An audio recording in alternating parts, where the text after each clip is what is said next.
Get out! Sarah Mitchell's palm slammed the withdrawal slip across the counter. Her blue eyes burned with disgust as she looked Diana Armstrong up and down like examining garbage. This bank isn't for people like you. Diana's grip tightened on her Hermes briefcase. The marble lobby went dead silent. Other customers turned, phones rising. People like me? Diana's voice was deadly calm. Sarah smirked, leaning back in her chair. Poor people, ghetto people, whatever you want to call it. She waved her hand dismissively. Try the check-cashing place down the street. The slap of institutional racism echoed through the pristine lobby. Crystal chandeliers cast harsh shadows on the standoff, young white teller versus black woman in designer suit. Diana stepped closer to the bulletproof glass. I see. What Sarah didn't know was that the woman she just humiliated owned the building she was sitting in. Have you ever watched someone destroy their life in under 30 seconds? Diana Armstrong had started her morning reviewing quarterly reports in her penthouse apartment, the city skyline stretching endlessly beyond floor-to-ceiling windows. Financial documents scattered across her marble dining table told the story of a business empire most people couldn't imagine. Hotels, real estate, technology investments, and yes, banking institutions. Her driver had offered to wait outside Meridian Trust, but Diana preferred walking the final 2 blocks. She enjoyed observing the neighborhood she'd helped transform from abandoned warehouses into a gleaming financial district.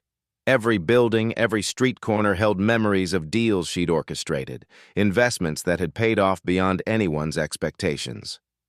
Meridian Trust Bank occupied the corner of 5th and Madison like a fortress of old money. Marble columns, brass fixtures, oil paintings of long-dead white men in expensive suits. This wasn't some neighborhood branch. This was where serious money came to play.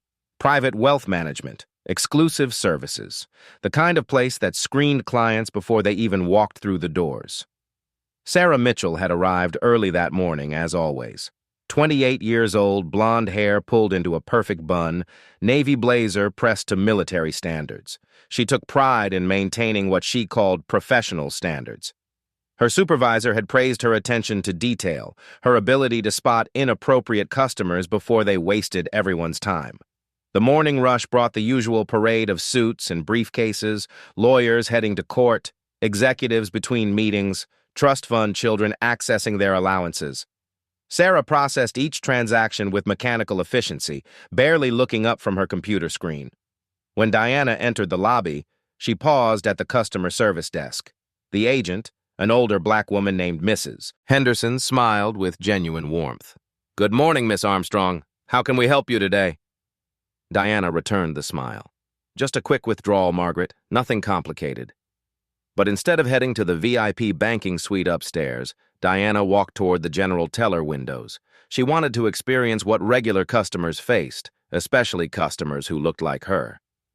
Sarah's expression shifted the moment Diana approached her station. Her professional smile faltered, replaced by something colder. Years of training had taught her to assess customers quickly, their clothes, their confidence, their apparent net worth. What she saw was a black woman, regardless of the expensive suit, requesting something that felt above her station. "Good morning," Diana said pleasantly, sliding a withdrawal slip across the marble counter. "I'd like to withdraw $15,000 in cash, please." Sarah's eyebrows shot up. 15,000 was unusual but not impossible for private banking clients. Still, something about this woman's request felt wrong to her. Too bold, too comfortable. Like she belonged somewhere she clearly didn't. "That's quite a large amount," Sarah replied, her tone shifting subtly. "Do you have your account information with you?" Diana produced her identification and account card without hesitation. Everything appeared legitimate. The cards were real, the signatures matched, the account numbers checked out in the system. But Sarah's training had taught her to look beyond documentation. Sometimes people obtain these things through questionable means. "I'll need to verify a few additional details," Sarah said, reaching for her phone. "Standard procedure for large cash withdrawals." What Sarah didn't realize was that she wasn't calling account verification. She was calling security. Her instincts told her something wasn't right about this transaction, and years of working in an exclusive bank had taught her to trust those instincts. Better safe than sorry, especially when dealing with people who didn't fit the usual client profile. Other customers had begun to notice the delay. A businessman checked his watch impatiently. An elderly woman whispered to her companion. The morning efficiency of Meridian Trust was grinding to a halt over one black woman's request for her own money. Diana remained calm, but her jaw tightened almost imperceptibly. She recognized the game being played, the subtle stalling, the unnecessary verification, the growing assumption that she didn't belong. It was a dance she'd seen performed countless times, just never directed at someone with her particular resources. The stage was set for a confrontation that would expose every assumption, every prejudice, every false belief about power and respectability that walked through those marble doors each day. Two security guards materialized from the shadows near the customer service area, their movements casual but deliberate. They positioned themselves within earshot of Sarah's teller window, close enough to intervene if needed. Diana noticed immediately but kept her expression neutral, recognizing the tactical positioning from countless corporate security briefings she'd attended from the other side. Sarah hung up her phone and returned to the counter with a forced smile that didn't reach her eyes. Her confidence had grown during the brief conversation with security, reinforced by the knowledge that backup was now in place. "Ma'am, I've spoken with our security department. We're going to need some additional verification before processing this withdrawal." "What kind of verification?" Diana's voice remained steady, professional, though her grip on her briefcase handle tightened almost imperceptibly. "Well, $15,000 is a substantial amount. We need to ensure the funds are legitimately yours." Sarah's words carried an unmistakable implication that settled over the lobby like a dark cloud, transforming the pristine banking environment into something resembling an interrogation room. A businessman in line behind Diana shifted uncomfortably, checking his watch with obvious irritation. An elderly woman clutched her purse tighter, her eyes darting between Diana and the security guards. The morning's routine banking had transformed into something resembling a criminal investigation, with Diana cast as the prime suspect in her own financial transaction. "I've provided my identification and account card," Diana replied, her tone carefully measured. "What additional verification do you require?" Sarah consulted her computer screen, scrolling through what appeared to be account details but was actually a stalling tactic while she waited for management support. Her supervisor, James Bradley, was already heading down from the second floor, alerted by the security call that had described a suspicious customer attempting a large cash withdrawal. "Sometimes people obtain account information through questionable means," Sarah said, her voice growing bolder as she sensed support approaching. "We've had incidents recently where individuals have attempted to access accounts that don't belong to them. You understand our position." The words hung in the air like an accusation wrapped in corporate speak. Other customers openly stared now, some pulling out phones to record what looked like a confrontation brewing between institutional authority and an increasingly isolated black woman.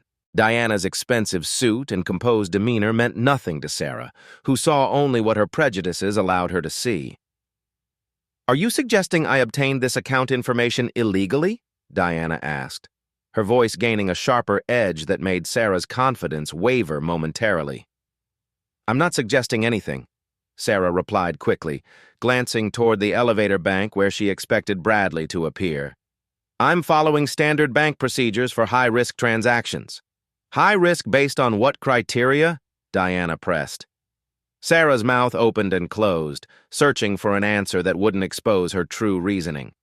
The pause stretched uncomfortably as she realized she'd backed herself into a corner with no professional justification for her actions. James Bradley emerged from the elevator looking harried and slightly out of breath. His conservative suit wrinkled from his hasty descent.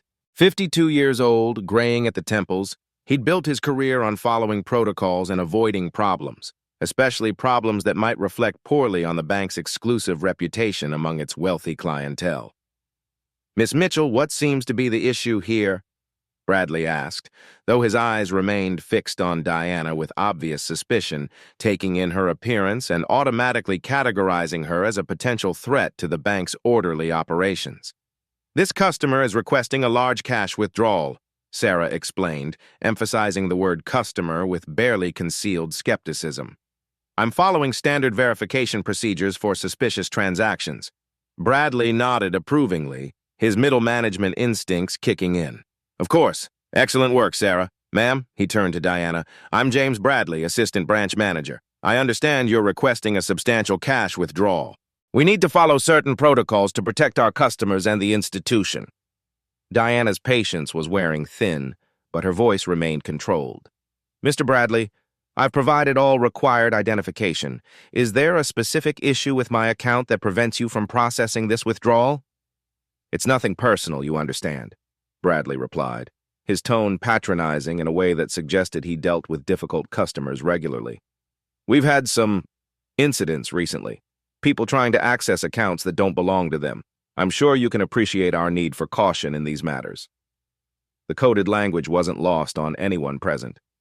Incidents and caution became euphemisms for the racial profiling happening in real time, wrapped in the sanitized vocabulary of corporate discrimination. Diana felt the familiar burn of prejudice disguised as policy. What kind of incident specifically? Diana asked, her voice gaining an edge that made Sarah step back slightly from the counter.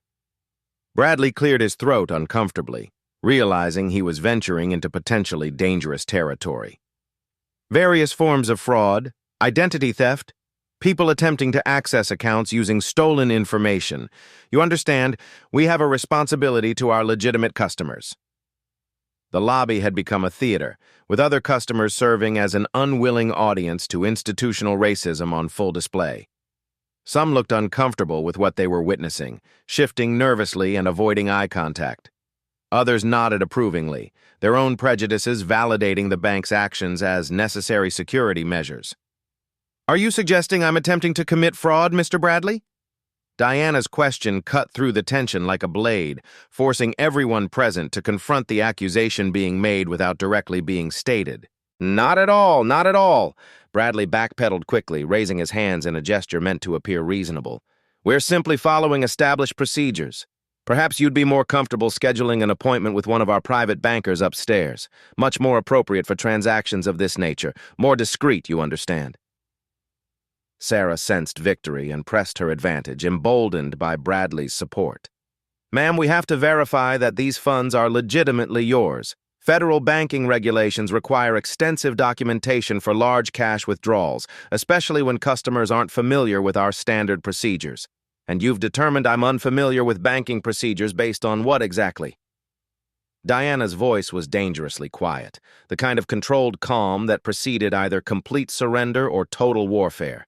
Sarah's confidence peaked as she delivered what she believed would be the killing blow. Ma'am, this is a private banking institution. We serve established clients with substantial assets. Our procedures might be different from what you're used to at other establishments. The insult was expertly crafted, technically professional while carrying maximum impact. Sarah had essentially called Diana ignorant of proper banking while suggesting she belonged at lesser institutions that serve people of her perceived social class. Diana placed both hands on the marble counter, her composure finally cracking slightly. The sound of her palms against the stone echoed through the lobby like a gavel calling for order. I see. And what establishments do you imagine I'm used to, Miss Mitchell? Sarah glanced at Bradley for support before continuing. Well, neighborhood banks, check cashing services, places that don't require the same level of documentation we maintain here. The racist implications hung in the air like toxic gas, poisoning the atmosphere of the entire lobby. Other customers had stopped pretending not to listen, openly staring at the confrontation that had escalated far beyond a simple banking dispute. Bradley stepped forward, sensing the situation spiraling beyond his control, but unwilling to back down from what he saw as a necessary defense of the bank's standards. Ladies, let's all take a step back here. Ma'am, if you're unsatisfied with our service policies, perhaps another institution might better meet your particular needs. The dismissal was final, absolute. They were essentially telling Diana to leave, to take her business elsewhere, to accept that she didn't belong in their world of marble floors and crystal chandeliers. The message was clear. People like her should know their place. But Diana Armstrong had reached her breaking point. Instead of leaving in humiliation as they expected, she pulled out her cell phone with deliberate slowness. "I think there's someone you both need to speak with." Sarah actually laughed, a sharp sound that echoed off the marble walls. "Ma'am, calling your attorney won't change our policies. We have the right to refuse service to anyone we deem a security risk." Diana's fingers moved across her phone with practiced efficiency, the muscle memory of someone who made important calls daily. When she looked up, her smile was Arctic cold, the expression of someone who had just decided to end careers rather than continue arguing. "I'm not calling my attorney, Miss Mitchell. I'm calling the president of this bank." The color drained from Sarah's face as the implications hit her. Bradley stepped closer, his own confidence wavering as he watched Diana lift the phone to her ear with the casual familiarity of someone who made such calls regularly. Around them, the lobby fell silent except for the soft classical music playing from hidden speakers. Every customer, every employee, every security guard watched and waited, sensing that whatever happened next would change everything. "Michael?" Diana's voice was calm, professional, but with an undertone that promised consequences. "It's Diana. I'm in your lobby having an interesting conversation with your staff about whether I'm qualified to access my own money." The world stopped spinning. The phone call lasted exactly 43 seconds. Diana's side of the conversation was measured, professional, devastating in its simplicity. "Yes, Michael, I'm still here. Your Miss Mitchell and Mr. Bradley have some interesting theories about fraud prevention. I think you should come down and hear them yourself." When she ended the call, the silence in the lobby was absolute. Even the classical music seemed to fade into background noise as every person present processed what they'd just witnessed. Sarah's hands trembled as she gripped the edge of her teller window, the full weight of potential catastrophe beginning to settle on her shoulders. Bradley stepped closer to Diana, his voice dropping to what he hoped was a conciliatory whisper. "Ma'am, perhaps there's been some misunderstanding. If you actually know Mr. Harrison personally, we can certainly expedite your transaction." Diana's expression didn't change.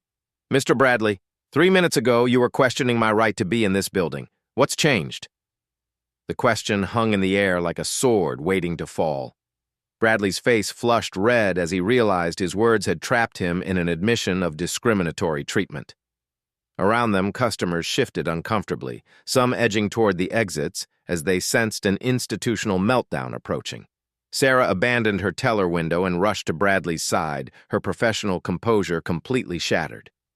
"Sir, I was just following protocols. Standard verification procedures for large withdrawals. I never suggested anything inappropriate." But her whispered damage control came too late. Other customers had recorded significant portions of the interaction, their phones capturing every discriminatory word, every condescending gesture, every moment of institutional racism on full display. Mrs. Henderson from the customer service desk approached cautiously, her face grave with understanding. She'd worked at Meridian Trust for 15 years and recognized the severity of what had just unfolded. "Miss Mitchell, Mr. Bradley, perhaps you should review Miss Armstrong's account details more carefully." Sarah returned to her computer terminal with shaking fingers, finally accessing the account information she should have examined thoroughly from the beginning. Her face went white as she read the screen, her mouth opening and closing soundlessly as the numbers registered in her consciousness. The account balance showed figures that exceeded the annual operating budget of smaller banks, private banking, platinum services, VIP status indicators that she'd somehow missed or ignored in her rush to judgment. But even more damning were the account notes that identified the holder's corporate affiliations and board positions. "Oh my God," Sarah whispered, her voice barely audible above the lobby's tension. Bradley leaned over to read the screen, his own face draining of color as he processed the information. Years of banking experience had taught him to recognize serious money when he saw it, and what he was looking at represented the kind of wealth that built institutions like Meridian Trust, rather than simply using their services. The elevator chimed softly, announcing an arrival that made everyone in the lobby freeze. Footsteps echoed across the marble floor with the urgency of someone who'd dropped everything to respond to a crisis. The sound grew closer, accompanied by hushed voices of what sounded like multiple people moving quickly. Diana remained perfectly still at the teller window, her briefcase still in hand, her expression composed despite the chaos erupting around her. She'd made similar calls before, though never as a customer experiencing discrimination in her own institutions.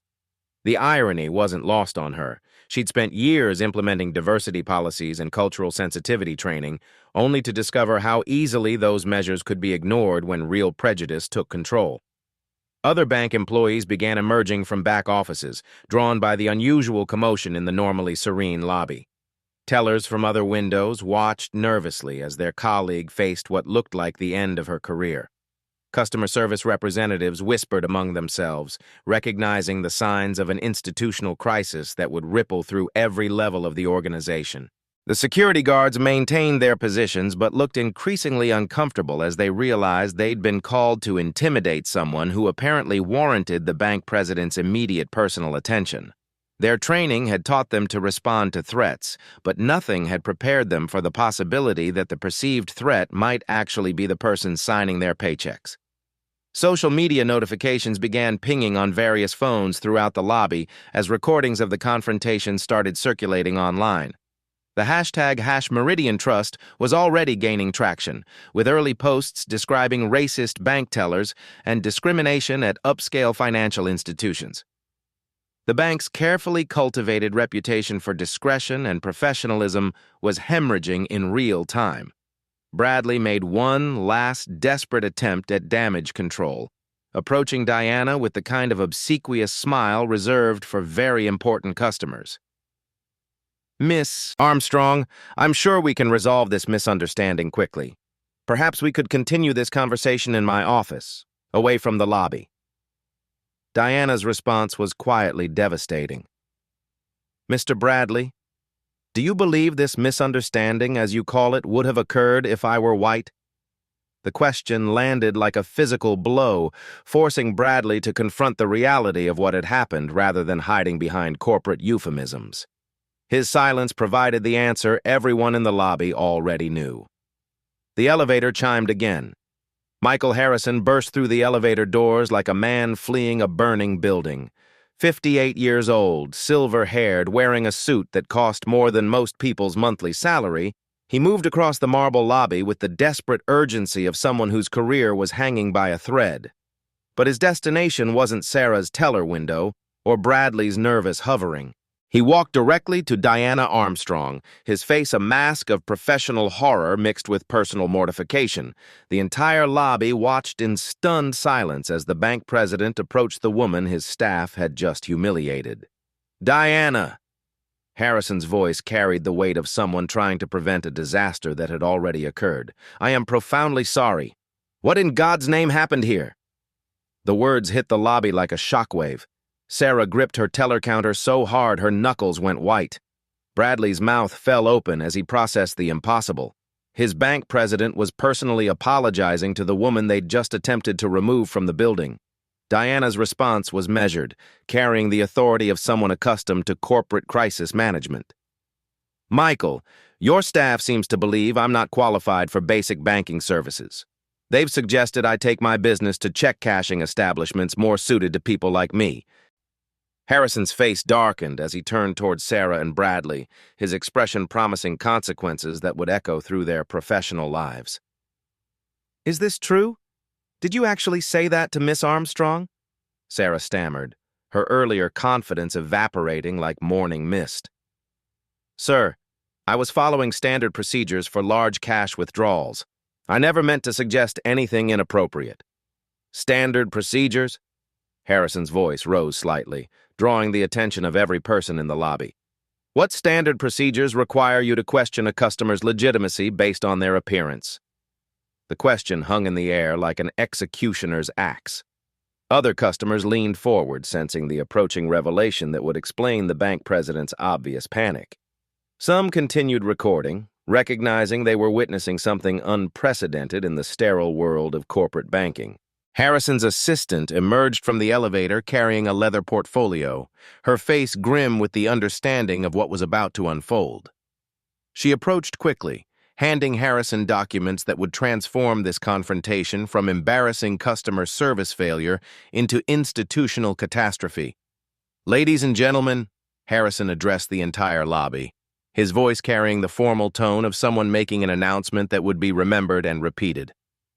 "I believe there's been a fundamental misunderstanding about who Miss Diana Armstrong is." The lobby fell silent except for the soft hum of air conditioning and the distant sound of traffic outside. Even the security guards moved closer, drawn by the gravity in Harrison's voice. "Miss Armstrong is the Chief Executive Officer of Armstrong Financial Group," Harrison continued, each word landing like a hammer blow. "Armstrong Financial Group is the majority shareholder of Meridian Trust Bank." The silence that followed was deafening. Sarah's face went beyond white to a sickly gray as the implications crashed over her. The woman she dismissed, insulted, and attempted to remove from the building wasn't just a customer. She was the owner. "Furthermore," Harrison continued, his voice gaining strength as he fully committed to revealing the scope of the disaster, "Miss Armstrong serves as chairman of our board of directors. She doesn't just bank here. She owns this institution." Bradley stumbled backward as if physically struck. His career in banking had taught him to recognize power structures, but his prejudices had blinded him to the reality standing directly in front of him. The woman he'd condescended to and dismissed literally signed his paychecks. Diana's voice cut through the stunned silence with surgical precision. "I came here today as a customer to see how our frontline staff treats people who look like me. Your employees have provided a very clear answer to that question." The revelation rippled through the lobby like an earthquake. Other customers began whispering, some laughing at the absurdity of the situation, others shaking their heads in disbelief. The recordings on their phones had just captured what might be the most spectacular case of racist assumptions backfiring in corporate history. Sarah finally found her voice, though it came out as barely a whisper. "Miss Armstrong, if we had known who you were..." Diana's response was swift and devastating. "That's exactly the problem, Miss Mitchell. Your treatment of customers shouldn't depend on who they know or what they own. Every person who walks through these doors deserves dignity and respect." The teaching moment landed with the force of absolute moral authority. Harrison nodded grimly, recognizing that his institution's failures ran deeper than simple policy violations. This was about culture, assumptions, and the kind of systemic prejudice that destroyed both individual lives and corporate reputations. "Miss Armstrong," Bradley attempted desperately, "if we had realized your position..."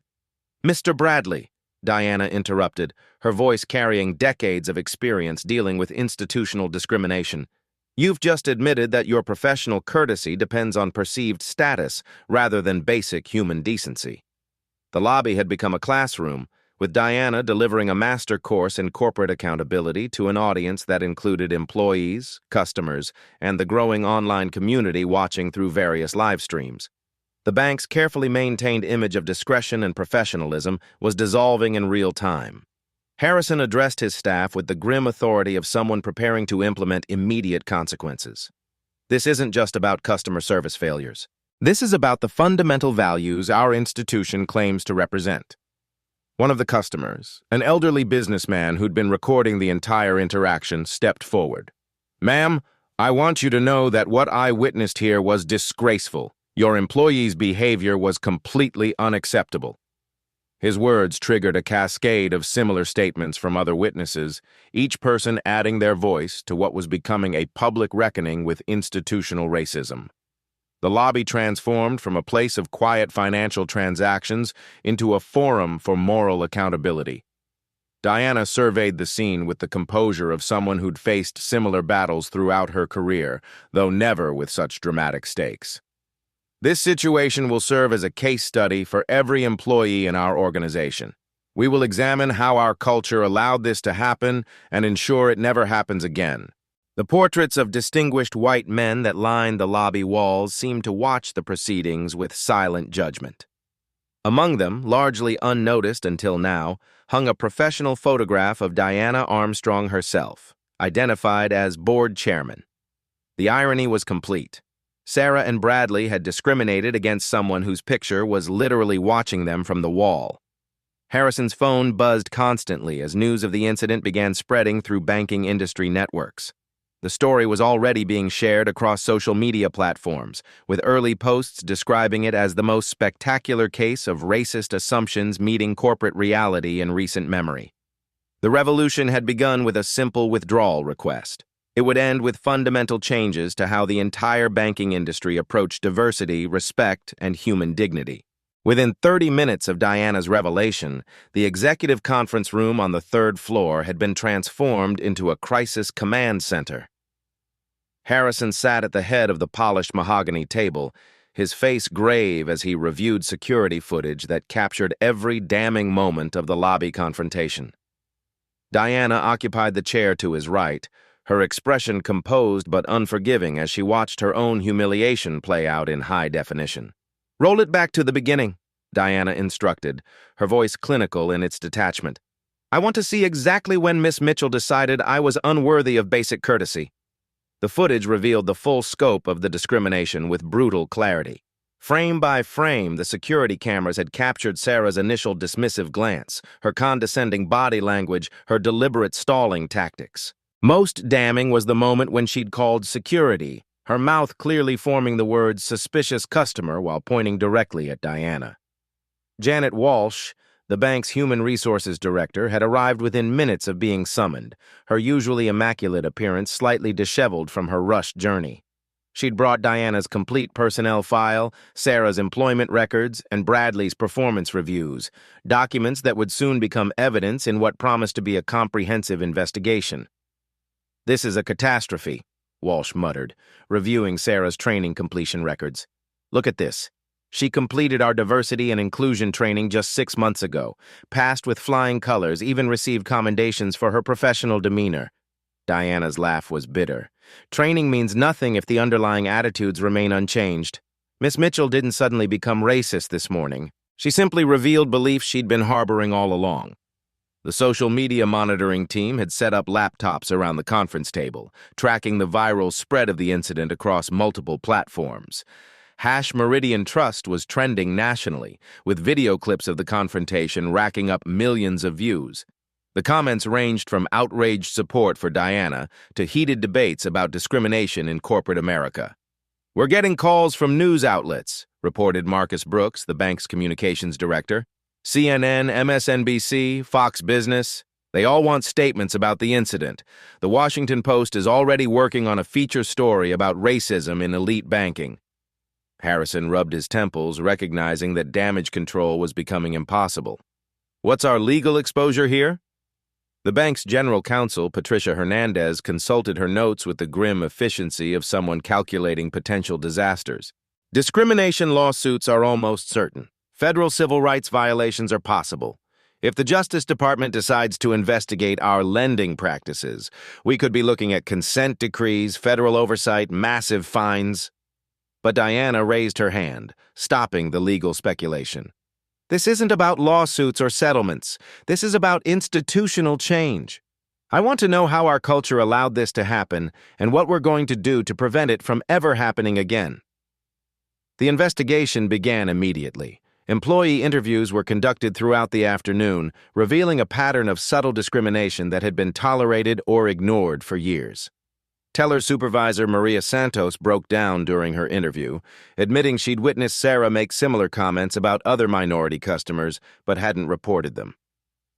"She always said she was just being careful," Santos explained through tears, "protecting the bank from fraud. I thought maybe she was being overly cautious, but I never imagined it was because of race." Other employees came forward with disturbing testimonies. Robert Kim, a security guard, admitted he'd been instructed to keep an eye on certain customers who didn't fit the bank's traditional clientele. Lisa Rodriguez, a customer service representative, described being coached to redirect minority customers to online banking rather than in-person services. Customer complaints from the previous 2 years were reviewed with new scrutiny. A disturbing pattern emerged of minority customers experiencing unusual delays, additional verification requirements, and suggestions to use other banking institutions.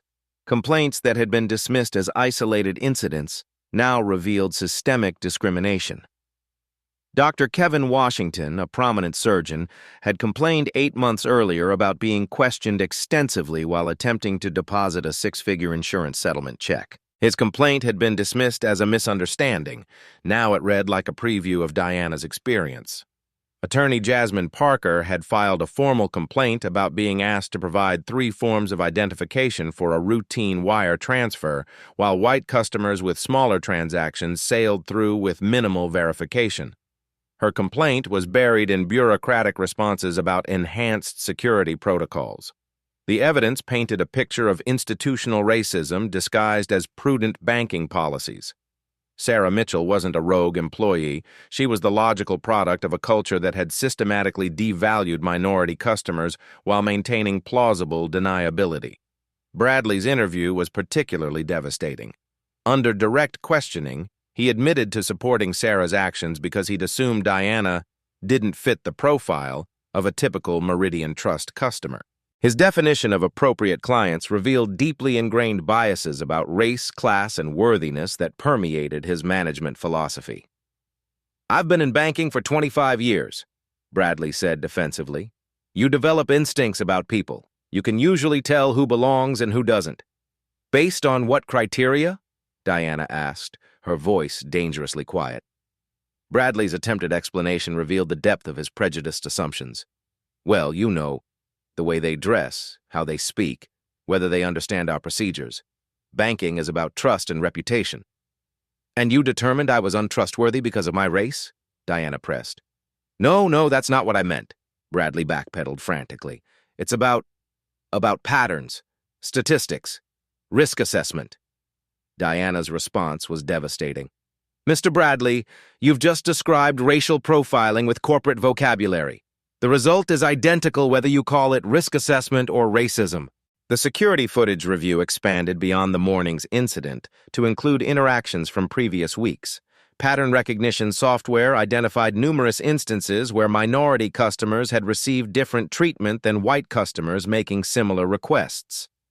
The evidence was overwhelming and undeniable. Camera angles captured subtle but consistent discriminatory behaviors, longer wait times for minority customers, more extensive questioning, suggestions to use alternative services. The technology revealed what human oversight had missed or ignored. Sarah's interview was scheduled for late afternoon, giving her time to fully comprehend the magnitude of her situation. When she finally entered the conference room, her earlier arrogance had been replaced by desperate panic. Her union representative sat beside her, both of them understanding that they were fighting a losing battle. "Miss Mitchell," Diana began, "I'd like you to explain your decision-making process this morning. Walk us through your reasoning for questioning my legitimacy." Sarah's response revealed the depth of her prejudiced assumptions. "I was protecting the bank from potential fraud. Large cash withdrawals from customers who don't fit our typical demographics are red flags for money laundering or identity theft." "And what demographic do I fit, in your opinion?" Diana's question was razor-sharp. Sarah's stammered response exposed years of racial profiling disguised as professional judgment. "Well, you know, people from certain neighborhoods, customers who might not be familiar with proper banking procedures." "Which neighborhoods would those be?" Diana pressed relentlessly. The questioning continued for 90 minutes, with Sarah's explanations becoming increasingly desperate and contradictory. She claimed her actions were based on training, but couldn't identify specific policies that supported her behavior. She insisted she wasn't racist, but couldn't explain why her security concerns consistently targeted minority customers. The review of training materials revealed massive gaps in the bank's diversity education. Role-playing scenarios focused on obvious discrimination while ignoring subtle biases that shape daily interactions. Cultural sensitivity training was treated as a compliance requirement rather than genuine education about unconscious prejudice. The training videos from 5 years earlier showed smiling actors discussing the importance of treating all customers with respect, but provided no guidance for recognizing implicit bias or challenging discriminatory assumptions. The content was superficial, designed to meet legal requirements rather than create meaningful change. Local civil rights leaders were contacted for input on institutional changes. Dr. Angela Thompson from the NAACP reviewed the investigation findings and provided recommendations for comprehensive reform. "This isn't just about firing individuals," she explained. "You need to examine every policy, every procedure, every assumption that allows this culture to flourish." Reverend Marcus Williams from the Urban League offered to conduct workshops on unconscious bias for all bank employees. "True change requires more than sensitivity training," he explained. "People need to understand how their assumptions affect their actions, even when they believe they're being fair." The bank's board of directors convened an emergency meeting that evening. Diana presented the investigation findings with the clinical precision of someone dissecting institutional failure. Board members who'd served for decades were forced to confront their own blind spots about diversity and inclusion. Board member Elizabeth Thornton, who'd served for 15 years, admitted she'd never questioned why the bank's customer demographics skewed so heavily white despite serving a diverse metropolitan area. "We assumed our services naturally attracted certain types of clients. We never examined whether our culture was actively excluding others." By 9 p.m., the decisions were final. Sarah Mitchell was terminated immediately for violating customer service standards and engaging in discriminatory behavior. Her racist comments were deemed incompatible with the bank's stated values and legal obligations. Her final paycheck would include severance as required by law, but her employment reference would reflect the circumstances of her dismissal. Bradley faced a more complex judgment. His failure to intervene and his support of discriminatory actions warranted serious consequences, but his 25-year career and apparent willingness to learn suggested possibility for redemption. He was demoted to a non-supervisory role and required to complete extensive bias training before any consideration for future advancement. The systemic changes announced that evening were comprehensive and immediate. All customer-facing employees would undergo updated diversity training designed by external experts. New verification procedures would focus on documentation rather than subjective judgment. Anonymous reporting systems would allow employees to report discriminatory behavior without fear of retaliation. Monthly diversity audits would review customer interactions for patterns of differential treatment. Customer satisfaction surveys would include specific questions about respectful treatment and perceived bias. The bank committed to publishing quarterly reports on diversity metrics and progress toward inclusion goals. Harrison addressed the entire bank staff via video conference, his message clear and uncompromising. "What happened today represents a fundamental failure of our institutional values. We will examine every policy, every procedure, every assumption that contributed to this incident. Change begins now." 3 months later, Diana Armstrong walked through the same glass doors of Meridian Trust Bank. The lobby looked identical, but everything had changed. New faces staffed the teller windows, diverse employees reflecting the city they served. Diana approached the same counter where Sarah Mitchell had once worked. The nameplate now reads, Marcus Johnson. "Good morning, ma'am. How can I help you today?" "I'd like to withdraw $5,000 in cash, please," Diana said, presenting her identification. Marcus processed the request seamlessly, asking standard verification questions without suspicion or condescension. The transaction completed in under 5 minutes. "Is there anything else I can help you with today?" Diana smiled. "No, thank you. You've been excellent." Sarah Mitchell's fate had become a cautionary tale throughout banking.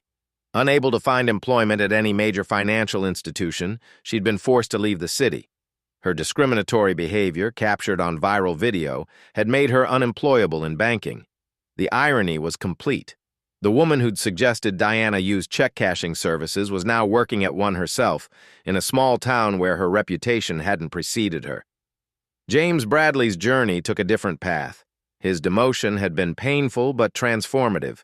Stripped of supervisory authority and required to complete intensive bias training, he'd undergone genuine awakening about his prejudices.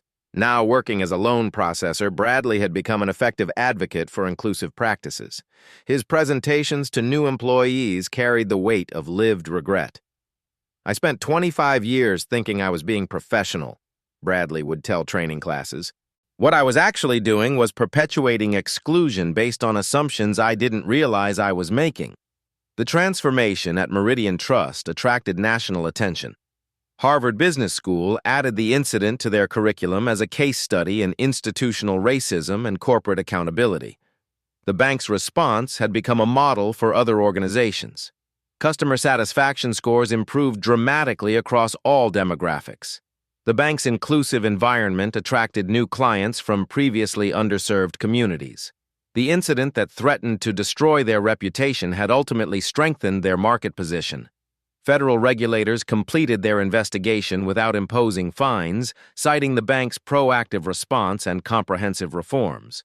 The Department of Justice praised Meridian Trust's transparency and commitment to change. Diana's focus on systemic change rather than individual punishment proved prescient.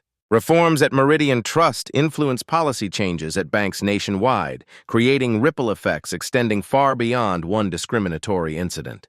The anonymous reporting system generated dozens of complaints about subtle discrimination that might otherwise have gone unaddressed.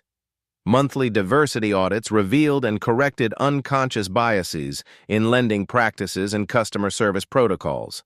As Diana left the bank, she reflected on the journey from humiliation to transformation. The woman told she didn't belong and had fundamentally changed the institution that rejected her, creating a legacy benefiting countless future customers. The security cameras that once captured discrimination now recorded respectful interactions between diverse staff and customers from every background. The marble lobby that witnessed institutional racism had become a symbol of redemption. Change was possible when leaders chose accountability over denial, when institutions embraced uncomfortable truths rather than defensive reactions. Diana's experience proved that entrenched prejudices could be challenged and overcome through sustained commitment to justice. The revolution sparked by a simple withdrawal request had evolved into something more significant, a blueprint for institutional transformation that would influence corporate culture for generations. Diana Armstrong's story reminds us that discrimination often hides behind policies and professional smiles, but it also proves that institutions can change when held accountable by the right people at the right moment.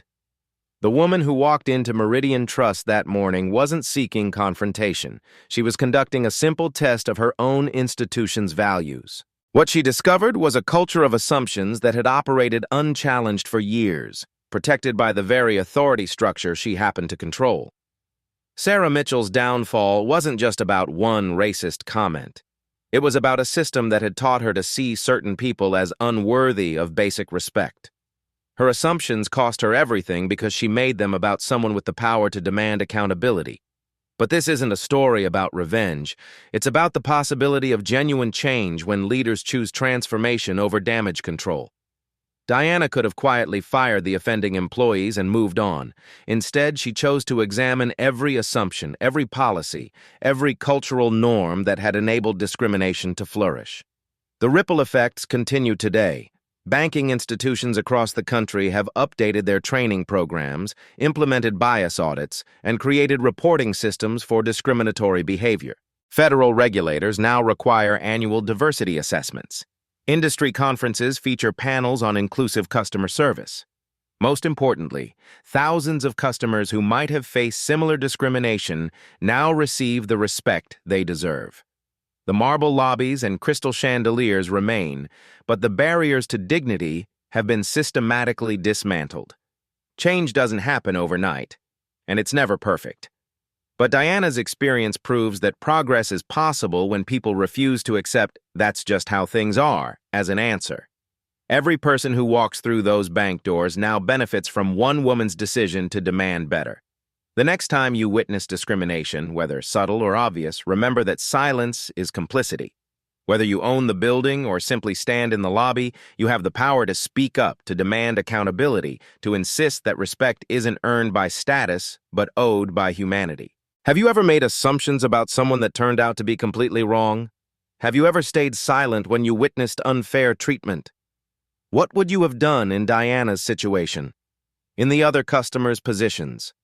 Share this story with someone who needs to understand that dignity isn't negotiable. If stories of justice and accountability matter to you, subscribe for more content showing how individuals can create institutional change. Tell us in the comments about times you've witnessed discrimination and how it was addressed. Your voice matters in creating the change we need to see. Remember, you don't need to own the bank to demand respect. You just need to own your dignity and refuse to let anyone take it from you.